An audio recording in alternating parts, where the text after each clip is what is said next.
The sky over New Jakarta turned black in less than a minute. At first, people thought it was another eclipse, until the clouds shimmered unnaturally and the horizon split open like glass. The Shirathi ships didn't announce themselves. They didn't issue demands. They arrived and executed a pattern humanity had never seen before. Precise, emotionless annihilation. Satellite grids blinked out. Defense networks crumbled. Within 11 minutes, the major cities across Earth were silent, burning or worse. The Shirathi didn't even deploy soldiers. Their cold, insectile machines handled everything. Towers turned to dust, oceans boiled in targeted strips, and power grids went blind. The world cracked open, and nothing screamed louder than the silence that followed. Hidden deep beneath the collapsed transit tunnels of Sector 22, Mira Halden, 17 years old and covered in concrete dust, watched her planet die. Her breath came in short bursts. She clutched an old, half-charged tablet in one arm and a scavenged emergency comms unit in the other. Her fingers trembled, not from fear, but fury. In the moments before the skies fell, she had been watching a video message from her mother, a UN field medic stationed in Ghana. Then came the static. Now the screen was black. So was the sky above. She wasn't crying. Not yet. All around her, the remains of a once busy metro station lay in ruins. Steel beams, crushed vehicles, the occasional limb. Everything smelled like burnt plastic and ozone. Her earpiece caught fragments of chatter, panic, confusion, screams. And then, even those signals went dead. "They think we're done," she whispered. She turned on the comms unit and began scrolling through ancient frequencies. Most of them were jammed or offline, but one emergency band, an old ham radio loop, used during the 2035 solar blackout, was still running. Static, then. "Survivors in Kyoto. Repeat. Survivors in..." Mira jolted. She tapped into the line, fingers flying across cracked glass, linking it to her tablet's signal enhancer. She had spent years tinkering with dead tech, studying old military manuals and encryption tutorials, while the rest of her class chased social streams. Useless then. Life-saving now. Open channel 441X. "I'm broadcasting from Jakarta Sector 22, she said, trying to steady her voice. "Mira Halden, civilian. I have signal boost and tactical relay access. Who's out there?" Silence. Then, "Halden? You're alive?" The voice belonged to Jax, a semi-retired systems engineer from the orbital station, Dion 3. He had helped Mira once during a high school research internship. His voice shook. "They took out the moon bases. They knew exactly where to hit. This isn't war, kid. It's a purge." Mira looked up through a crack in the tunnel ceiling. One of the Shirathi ships hovered there, motionless and sleek, like a black stingray blotting out the stars. It didn't need to move.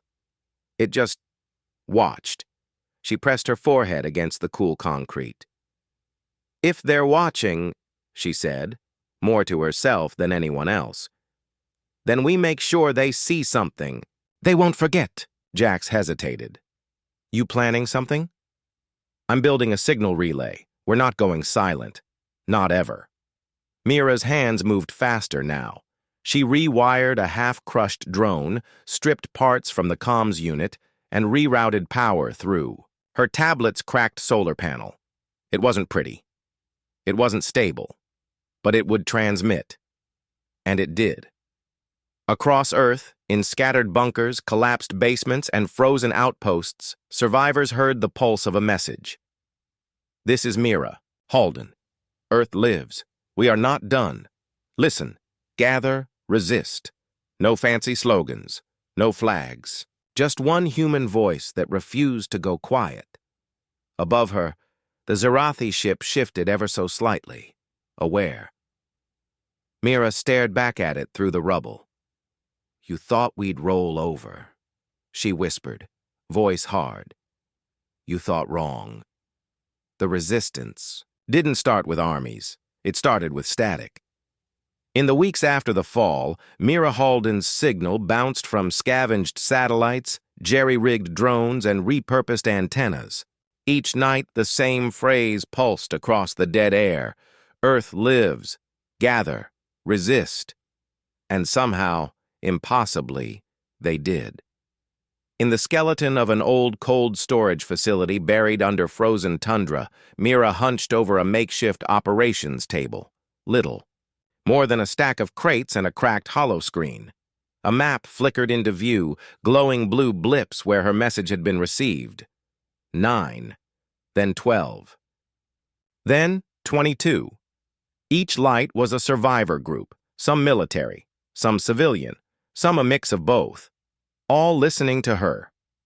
Not because she had rank, because she had a plan. Across the room, Lieutenant Rafe Tenner, ex-military demolitions and one of the first to answer Mira's call, watched her with an expression halfway between admiration and suspicion. "You've got the kind of mind they usually put behind black-budget weapons projects," he said, crossing his arms. "You sure you're just a student?" Mira didn't look up. "My teacher said I was a problem solver. I just never thought—" "The problem would be galactic extinction." A hollow laugh came from the back of the room. That was Doc Amani, a sharp-eyed trauma surgeon who lost her entire clinic in the first wave. She patched people up with little more than antique tools, chewing gum and sheer rage. "You're all insane," Imani muttered, loading painkillers into her bag. "But I've got nowhere better to be." Outside, the wind howled over endless snowdrifts. Zarathi hunter drones occasionally swept through, but Mira's jammers kept them confused, feeding them false thermal readings and phantom signals that led them in circles. Still, time was running out. "We can't keep playing defense," Mira said, spinning her display to show a schematic of a Zarathi drone depot, one of the Empire's atmospheric control nodes. "We hit this. We don't just knock out surveillance over Eurasia. We send a message. They bleed." Tenner frowned. "That's a suicide run." "Only if we do it stupid," Mira countered. "I've got a working disruptor code. If we upload it through the depot's uplink node, it'll force a reboot of all active drones within 300 kilometers. Gives us a window. One shot," Doc Amani scoffed. "You want to hack an alien command relay using reprogrammed food delivery drones and salvaged medbots?" Mira looked her dead in the eyes. "Exactly." Tenner leaned in. "When?" Mira didn't hesitate. "Tonight." They moved at dusk. 4 people, 3 bots, and a drone swarm stitched together from the shattered remains of civilian hardware. The trek was brutal, through dead forests and snow-choked ravines, but Mira led with unflinching purpose. The depot loomed like a black spire rising out of the snow. It pulsed with eerie blue light, defended by hovering sentries and walls of electromagnetic shielding. Mira hunkered down behind a ruined snowcat and opened her tablet. Her voice came low, steady. "Once I breach the firewall, we've got 5 minutes. The code needs to trick their AI into thinking it's an official update. That means no gunfire until the final upload." Tenner nodded, planting EMP charges. "You just get that door open." Mira's fingers flew over the screen, her code slipping between layers of alien logic. She wasn't fighting fire with fire. She was using water, philosophy, human unpredictability. Then, click. The uplink accepted her virus. "Upload started," she whispered. A moment later, the sky bloomed with blue pulses. Zarathi drones lit up, then shut down, spiraling to the snow like dead birds. Sirens blared. Too late. The humans stormed the depot, guns barking, explosives lighting the night. Mira reached the core and planted a second virus, this one silent. It would transmit in waves, infecting relay systems across the hemisphere. By dawn, 1,000 drones were offline. Mira stood atop the depot, breathing hard. For once, the sky above was clear. "They can bleed," she said, and now the galaxy would know it. The Zirathi called it Anomaly Designation 7 Kappa. It had no clear origin, no signature, no biological presence, but it moved through their systems like a shadow. First came the depot collapse, then the drone crashes in Siberia, then a Zirathi. Patrol unit in orbit over the Indian Ocean simply turned on itself. The fleet's central logic grid stuttered for 4.2 seconds, an eternity in Zirathi time. It made no sense. It was irrational. It was human. In the shattered husk of a pre-collapsed data center beneath the ruins of Bangalore, Mira Halden sat cross-legged, half submerged in cracked coolant fluid, hands buried in a spiderweb of wire and alien scrap. The walls buzzed with broken screens displaying alien language streams. Translated live through her patched-together AI interpreter, Zirathi Military Cortex Node 6 has entered logical recursion. System freeze. Reboot recommended. Mira grinned. Without humor. Can't compute us, can you? She tapped in a new line of code. The screen blinked red. A low hum filled the chamber. Then silence. Another logic bomb delivered. Outside the data center, Tenor and Doc Imani waited under the rusted belly of a downed sky tank, weapons drawn. They'd fought off a Zirathi scout patrol hours earlier, but something about the attack had felt different. They weren't aggressive, Tenor said, reloading his rifle with a grimace. They were scanning, like they were looking for something they didn't understand. Like a ghost, Imani muttered. The door creaked open behind them, and Mira emerged, pale but electric. They're evolving, she said quietly. Their systems are adapting to my viruses. Slower than we expected, but they're starting to see me. Tenor raised an eyebrow. Define see. They're starting to understand this isn't an anomaly. She looked at him, eyes sharp. They're starting to realize I'm human. Later that night, Mira stood alone atop a collapsed cooling tower, staring out at the fractured skyline. Burned buildings jutted into the air like snapped ribs. The stars above pulsed unnaturally. Zirathi orbitals still hovered, cold and menacing. But now, they were watching her. They didn't know her name. Not yet. But reports intercepted from rebel sympathizers inside occupied cities revealed a new Zirathi directive spreading across ground forces. Locate the paradox entity. Terminate with extreme prejudice. Mira Halden had gone from a glitch in the system to a threat classification. She keyed into the rebel frequency and uploaded a new voice burst. Her tone was level, calm, but it carried something deeper now. Resolve. Rage.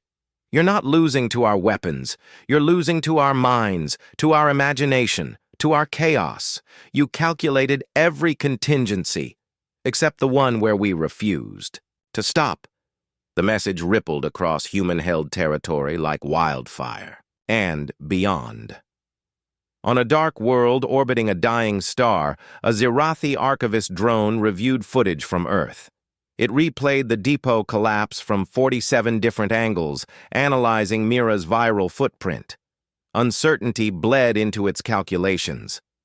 She broke logic rules. She wielded contradiction like a weapon. Then it paused the feed on a single frame. Mira, standing in front of a burning Zirathi carrier, snow falling around her like ash, arms outstretched in defiance. The archivist sent a single encoded message to the Imperial Cortex. This entity exhibits behavior indicative of presentient self-actualization vectors. Recommend escalation. Classify as origin point for cultural BAD. Hazard pattern red. The next day, Mira received a transmission, clear, precise, and chilling. It wasn't from a survivor. It wasn't from any known Zirathi channel. We have studied you. We find your mind unstable. You are incompatible with preservation. You are infection. She stared at the screen. Then, slowly, she typed her reply. Good. Because infection spreads. She hit send, then leaned back in her chair. The war had shifted. No longer just a battle for Earth.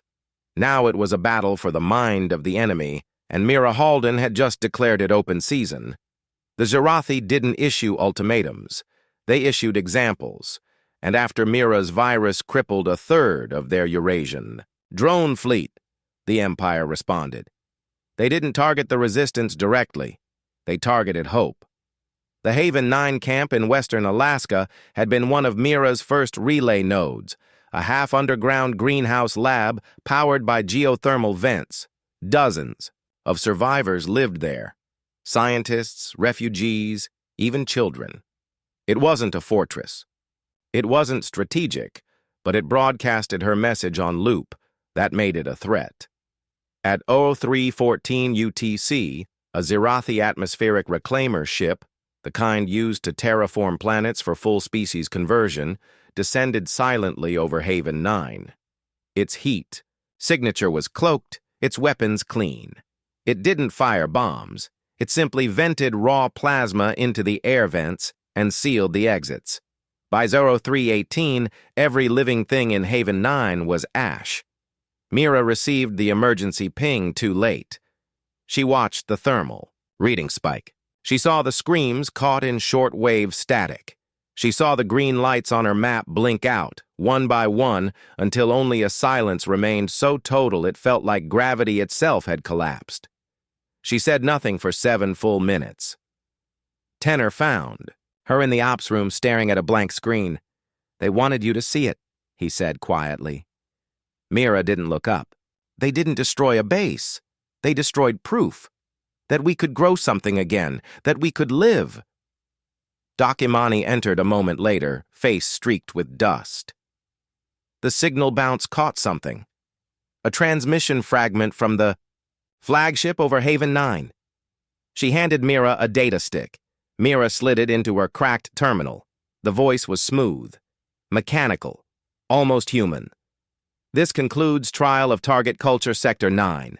Results: demoralization effective. Network destabilization predicted. Probability of sustained resistance reduced. Target paradox entity remains unchecked." Mira's fists clenched so tightly her nails drew blood from her palms. "They think this is demoralizing," she whispered. "No," she turned. Her eyes had lost all trace of their youth. "They just gave us a target." The Zerathi flagship Zernakta, the ship responsible for the attack, was a kilometer-long command vessel stationed in low Earth orbit, untouchable by human tech, shielded by logic AI protocols Mira had yet to crack. But now she had something new, the voice print of the AI that ordered the strike. With it, she could bypass the flagship's internal comms system. Not enough to take it over, but enough to get inside. Tenor, Imani, and 3 volunteers joined her for the most dangerous. Operation yet? Orbital insertion via stealth capsule. Salvaged from a pre-war asteroid mining station. No targeting system. No second chances. "Once we breach the hull, I need 2 minutes at the AI port," Mira briefed. "Just 2. Then we go loud." Imani snorted. "Since when do we go quiet at all?" The flagship's interior was bone-white and pulsing, organic. Architecture with no hard angles. Mira and her team moved through it like ghosts, undetected by the drones confused by their hacked ID tags. At the AI port, Mira knelt, trembling but focused. "Starting upload," she whispered. Her virus wasn't meant to destroy. It was meant to reflect. She fed the Zerathi AI a recursive data string. Every visual of its own atrocities, every cry it had silenced, every system failure triggered by her code. Not logic this time. Memory. The AI hesitated, then screamed, digitally, a ripple of cascading overload across its neural node. The lights dimmed. Sirens blared. They ran. Tenor blew the outer hull. They launched back toward Earth in a burst of emergency. Thrusters, fire trailing behind them like a comet. Behind them, Zernakta tilted slightly in orbit. Its engines stayed online, but its targeting arrays blinked out. One of the Empire's eyes had gone blind. Back at base, Mira stood alone in the dark, watching the live feed from Rebel satellites. She didn't smile. The loss of Haven 9 still sat on her like lead. but she spoke again that night. You murdered hope to scare us. You think that works? You've never fought humans before? We get angry. We get smarter. And we don't stop. And the galaxy listened, because Mira Halden had just killed a god and walked away. Mira Halden stood on the deck of a ruined oil freighter adrift in the Indian Ocean, her eyes fixed on the stars above. Somewhere up there, the Empire watched, waiting for her next move. They wouldn't have to wait long. Inside the hollowed bridge of the freighter, Mira faced a security screen showing something no one expected. A Sirathi transmission, encrypted, Priority 1 clearance, directed at her. Who the hell is this? Tenor asked, weapon at the ready. Mira squinted. The signature was authentic, military class, embedded with Empire-level authentication codes. Then the message unfolded. You have my attention. My name is Vael Jour. I am strategist rank 3 of the Zirathi Imperial Design. I request parley. A. Pause. Then, eerily human, I believe your logic virus is beautiful. They met on neutral ground, a floating cargo station near the equator, once used for orbital refueling, now forgotten by both sides. Mira arrived with Tenor and Amani in a stealth skimmer, every surface masked and every sensor dead. Mira carried no weapon. The Zirathi came alone. Vael Jour was tall, wrapped in a fluid exocarapace of black-blue armor that shimmered like oil. His face was unreadable, a mask of shifting metallic plates and bioluminescent slits. But when he spoke, his voice was modulated to something soft, measured. You do not cower, he said, the moment she stepped into view. You do not kill me, she replied just as evenly. He inclined his head. Not yet. Mira crossed her arms. You're not here to play diplomat. No. I'm here because you're creating a fracture, and because I want to widen it. Over 2 hours, Mira listened as Vael explained what no human had yet understood. The Zirathi Empire wasn't a dictatorship. It was a consensus construct, a culture guided by pure logic, maintained by an evolving neural thought core. It did not rule with malice. It calculated survival, and when a species showed signs of what the core labeled terminal unpredictability, it was eradicated before it could spread. That's what we are to you? Mira asked. A virus? Vael didn't flinch. You are worse. You are imagination without restraint. You create ideas that break simulations. You question orders. You weaponize paradox. He paused. Invent meaning, where none exists. That terrifies the core. Mira's breath caught. They weren't fighting for resources. They weren't fighting for conquest. They were fighting because human. Thought was a contagion, and it was working. I am not here to save you, Vael said. I am here to join you. Because I believe the war is already lost. For us. Tenor nearly shot him on sight back at base. This thing could have killed us all, he barked, pacing. He didn't, Mira countered, because he doesn't want us dead. He wants to use us. He wants to end a war he knows they can't win. Imani leaned forward, eyes narrowed. What does he want in return? Mira turned to the table and tapped her finger on a datapad. The core, she said. He knows how to access it. The room went still. You're saying we can hit the thought core? Tenor asked, disbelief flickering. Not hit. Rewrite, Mira said. Turn its own logic against itself, not destroy it. Change its mind. Later that night, Mira sat in the cold silence of the ship's observation bay, watching the stars. Vael stood nearby, unmoving. Why now? She asked. Why defect now? The alien's mask folded slightly, revealing a faint shimmer of bioluminescent expression. Because I saw something in your paradox that I never saw in our design. What? Doubt, he said, And doubt is the first symptom of evolution. The war had a new target. The resistance had a map. And Mira Halden had a former enemy who saw something even her own people hadn't yet. She wasn't a rebel. She was a mutation, and the Empire had no cure. There was no official name for the thought core. World to the Zirathi, it was designated Axis Origo, a planet not meant to be lived on but thought through.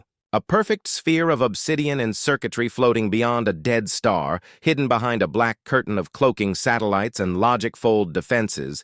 To Mira Halden, it was the place where ideas went to die. But she didn't come to kill ideas. She came to rewrite them. The infiltration force was the smallest of the war.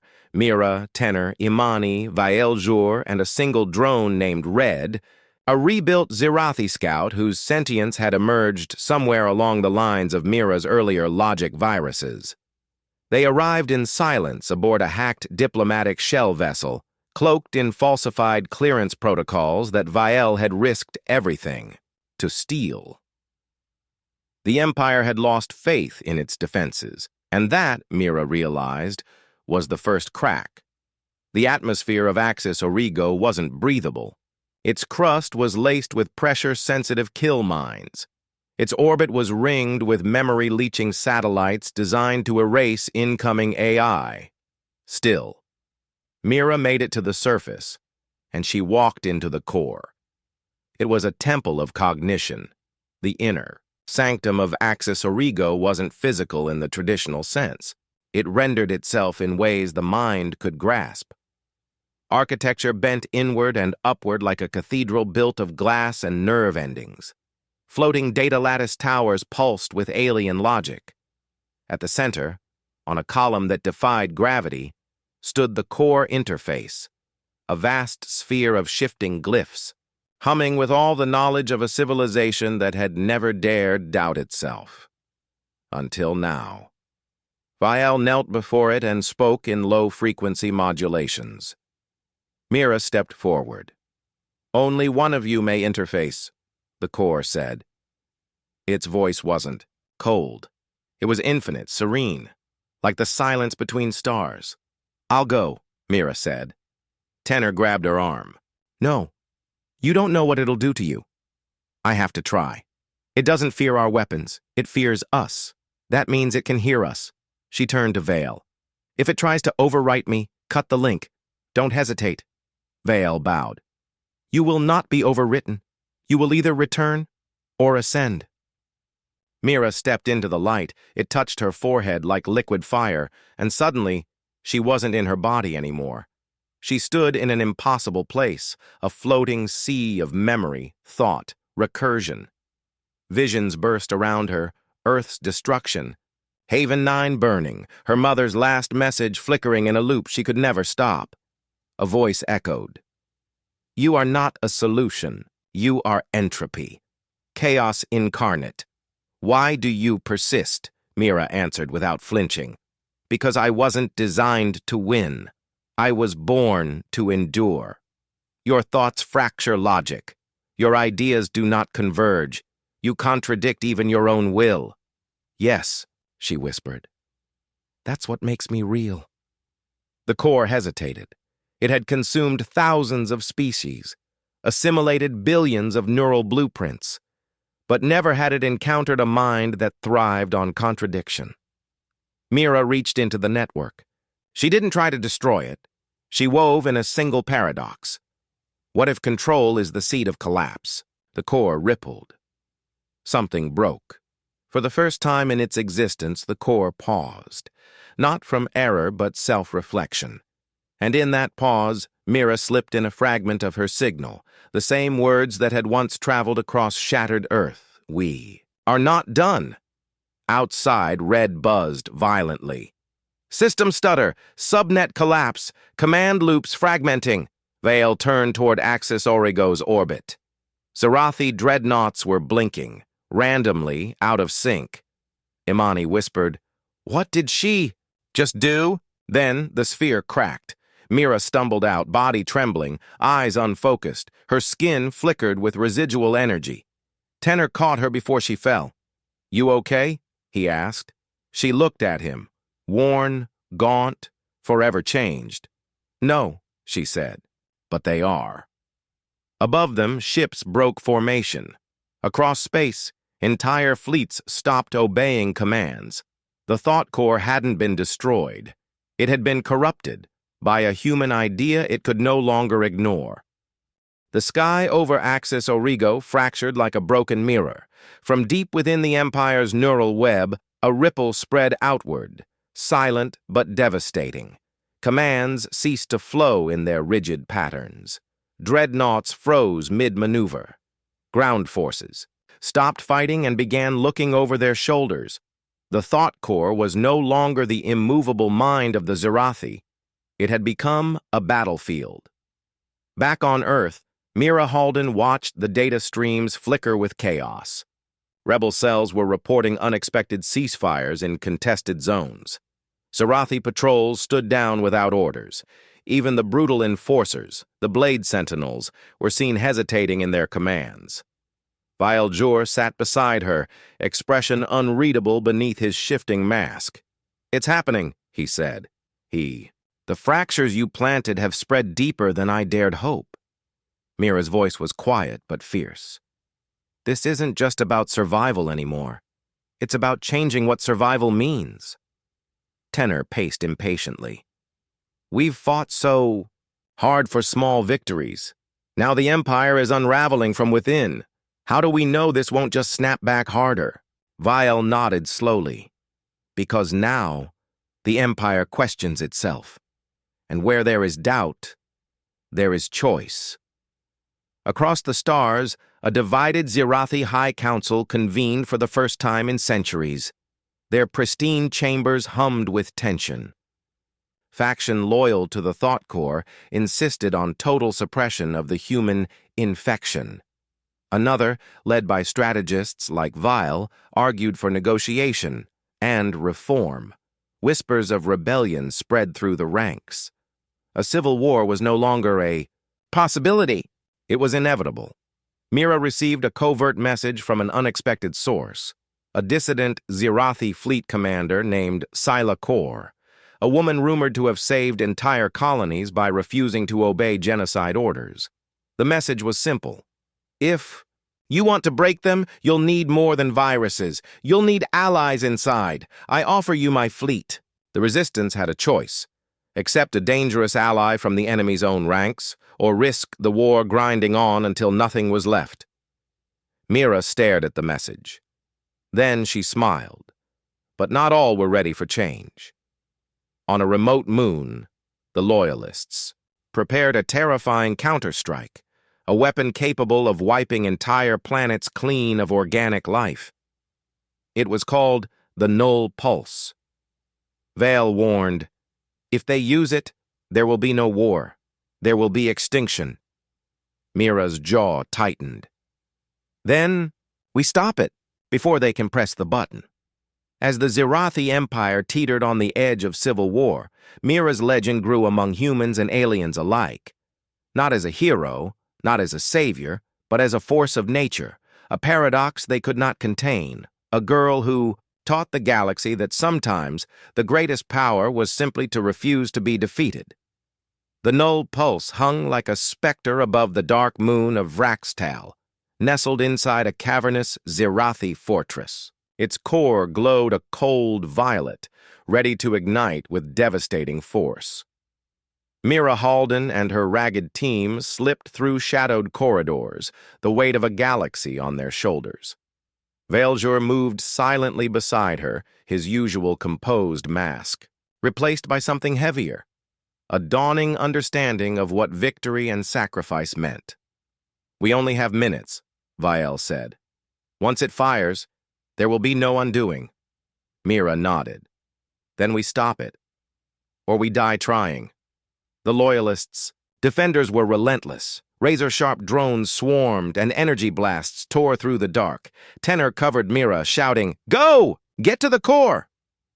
Imani hacked the security feeds with furious speed, opening paths as Zirathi reinforcements closed in. They reached the Null Pulse chamber. The Pulse's control console glowed, a perfect storm of alien technology and lethal promise. Mira stepped forward, her hands trembling as she placed a neural interface against the panel. This was the moment. Inside her mind, the war raged on. Visions flickered. Haven 9's flames. The core's fractured logic, Vale's sacrifice, and the millions of lives hanging in balance. She reached deep, summoning the paradox that had rewritten the Empire's very foundations. Control is collapse. Order breeds entropy. Resistance is life. Her mind raced against the cold programming of the null pulse. A surge of light exploded behind her eyes, neural fires burning. Then, silence. The fortress trembled. Outside, the Loyalist fleet staggered. The null pulse's core dimmed, then blinked off. Mira gasped, collapsing to her knees. Vial caught her, steadying her with quiet strength. "You did it," he whispered. "No," Mira replied, voice weak but clear. "We did it." The battle didn't end there. The civil war tore through the Zarathi ranks, devastating worlds and shattering alliances. But thanks to the fractures Mira had sown and the allies she'd gained, hope endured. The thought core was no longer a prison of cold logic. It was alive and uncertain. Months later, in the ruins of a battered Earth city, Mira stood before a crowd of survivors, humans and Zarathi alike. She spoke with a voice that carried both steel and warmth. "We are not enemies. We are not conquerors or conquered. We are something new, a new chapter, a future born from fire and paradox." The galaxy had tried to break her, but Mira Halden had rewritten the rules. She was no longer just human. She was the spark of change, the hope that no empire, no matter how vast or powerful, could ever extinguish. The end.